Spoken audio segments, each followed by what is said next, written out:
जरा सोचिए कि एक सुबह आप रोजाना की तरह उठते हैं और घर से बाहर नजर दौड़ाते हैं तो आपको दूर दूर तक बर्फ की सफेद चादर दिखाई देती है। यकीनन मौसम में हुए इस परिवर्तन को देखकर आप भी हैरान रह जाएंगे, लेकिन ये सिर्फ एक कोरी कल्पना नहीं बल्कि धरती का भविष्य है। पृथ्वी पर एक सालों बाद फिर से हिमयुग की शुरुआत होने वाली है, जबकि इस बार धरती पर तापमान नीचे गिरने से पिछले सारे रिकॉर्ड टूट जाएंगे। धरती पर भयानक होगा अगला हिमयुग। अब आप सोच रहे होंगे कि पृथ्वी पर हिमयुग की शुरुआत कैसे हो सकती है, क्योंकि वर्तमान समय में धरती का तापमान लगातार बढ़ता जा रहा है और इसकी वजह से ग्लेशियर और बर्फ के पहाड़ पिघल रहे हैं। ऐसे में अचानक से हिमयुग की शुरुआत होना मजाक की बात लगती है, लेकिन हमें ये नहीं भूलना चाहिए कि प्रकृति के सामने इंसान की कोई औकात नहीं है।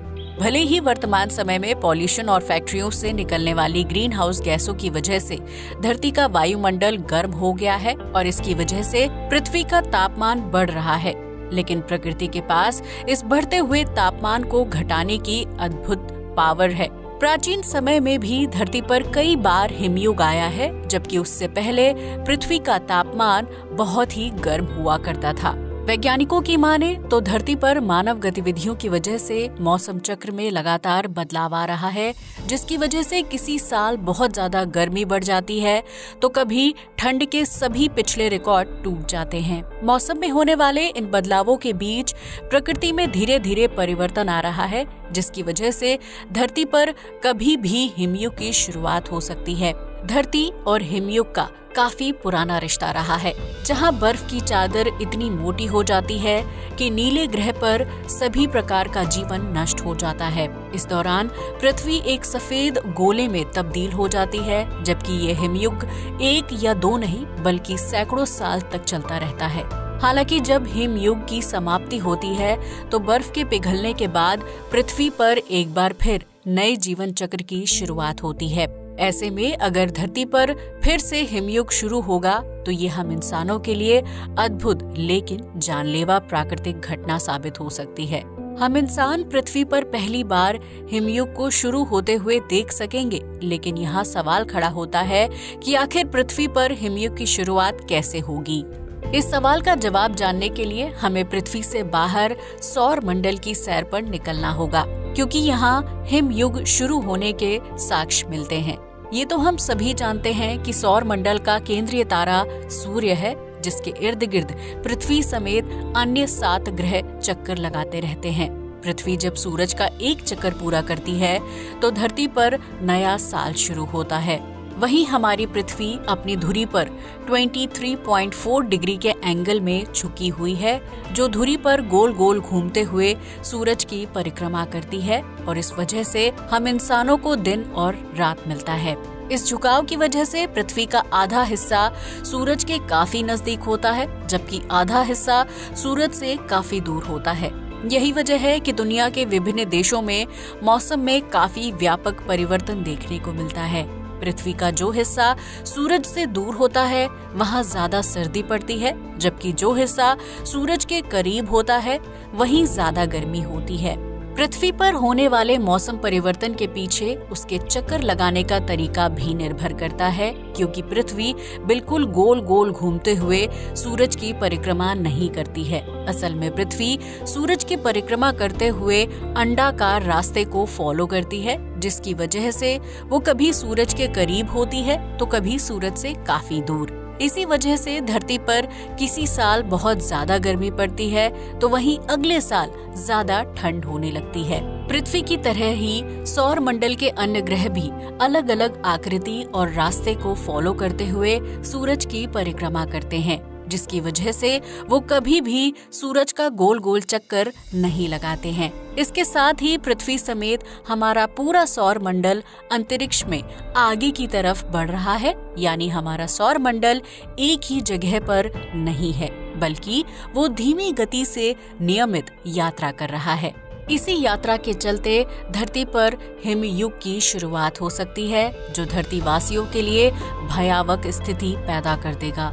दरअसल अंतरिक्ष में धूल भरी चट्टानों से लेकर उल्कापिंड, शुद्ध ग्रह, अनेकों तारे, पिंड और गैस से निर्मित बादल हैं, जिनका फैलाव हमारे सौर मंडल के कई गुना ज्यादा होता है। अगर हमारा सौर मंडल और सूरज इन बादलों के अंदर प्रवेश कर जाता है तो उस स्थिति में पृथ्वी समेत अन्य ग्रहों तक सूरज की रोशनी ना के बराबर पहुंच पाएगी।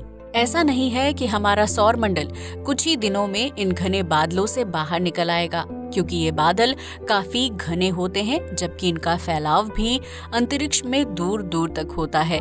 धीमी गति से यात्रा करने वाले सौर मंडल के लिए इन घने बादलों से बाहर निकल पाना एक बहुत बड़ी चुनौती होगा और इसी चुनौती को पार करने के दौरान पृथ्वी पर हिम युग की शुरुआत हो जाएगी। इन घने बादलों की वजह से पृथ्वी पर सूरज की रोशनी बहुत ही धुंधली पहुंचेगी, जिसकी वजह से ना तो हम इंसानों को धूप मिल पाएगी और ना ही पेड़ पौधों को भोजन बनाने योग्य रोशनी मिल पाएगी। इस स्थिति में पृथ्वी का तापमान तेजी से नीचे लुढ़कने लगेगा, जिसकी वजह से धरती की सतह पर बर्फ जमना शुरू हो जाएगी। इस मौसम परिवर्तन की वजह से उत्तरी ध्रुव में कड़ाके की सर्दी पड़ने लगेगी, जबकि बर्फीली और तेज हवाएं इंसान का जीवन मुश्किल कर देंगी।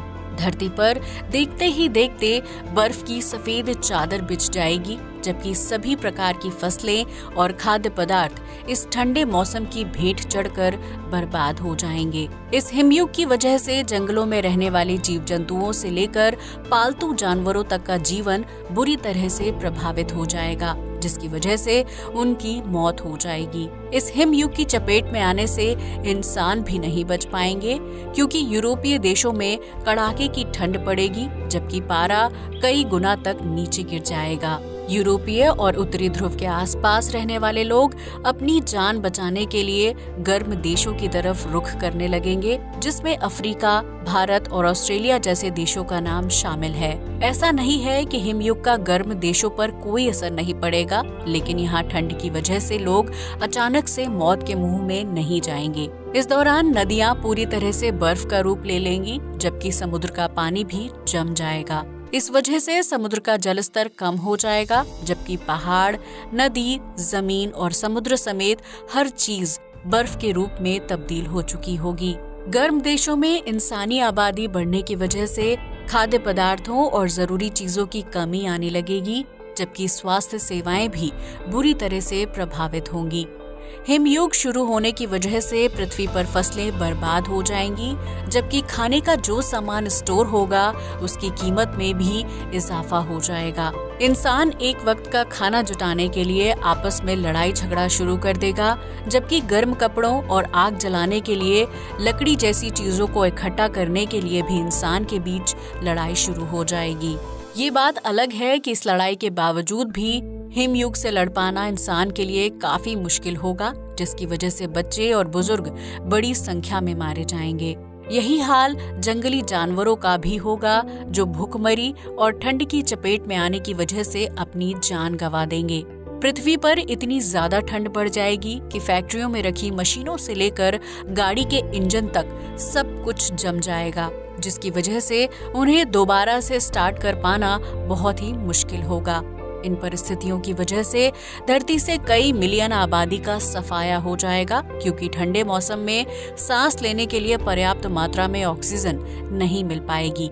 ऊपर से सूरज की रोशनी के बिना और कम खाद्य पदार्थों के साथ इंसान का सरवाइव कर पाना बहुत ही मुश्किल होगा, जिसकी वजह से लोग निराशा, तनाव और कमजोर शरीर की वजह से अपनी जान से हाथ धो बैठेंगे। हालांकि इस हिमयुग में इंसानी आबादी पूरी तरह से नष्ट हो जाएगी या नहीं, इस सवाल का जवाब दे पाना थोड़ा सा मुश्किल है। दरअसल पृथ्वी पर कई जगहों पर अंडरग्राउंड सिटी या घर बनाए गए हैं, जहां इंसान प्राकृतिक आपदा और हिमयुग से बचने के लिए छिप सकता है। अगर कुछ लोग इन सुरक्षित जगहों तक पहुंच पाने में सफल हो जाते हैं, तो संभव है कि वो इस हिमयुग से जीवित बच जाएं।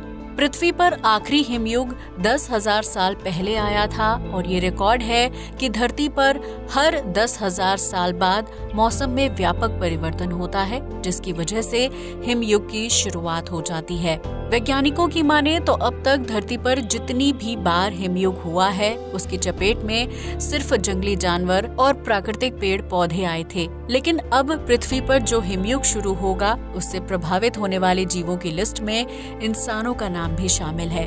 यही वजह है कि धरती के अगले हिमयुग को बेहद खतरनाक और जानलेवा माना जा रहा है, क्योंकि पृथ्वी पर इंसानों की आबादी काफी ज्यादा है और अगर ये इंसान हिमयुग की वजह से मर जाते हैं तो धरती पर इनकी लाशें ही लाशें देखने को मिलेंगी। जब धरती की ये बर्फ पिघलेगी तो जीवित बचे इंसानों को जमीन के अलग अलग हिस्सों में मृतक शवों या उनके अवशेष मिलेंगे, जो उन्हें हिमयुग के बुरे वक्त की याद दिलाएंगे।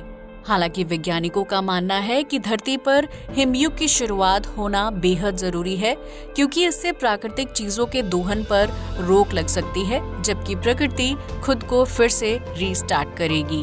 तो दोस्तों, अब तो आप समझ ही गए होंगे कि धरती पर हिमयुग की शुरुआत क्यों और कैसे होगी, जिसे इंसान के लिए इतना घातक माना जाता है। आज के लिए बस इतना ही। जय हिंद दोस्तों।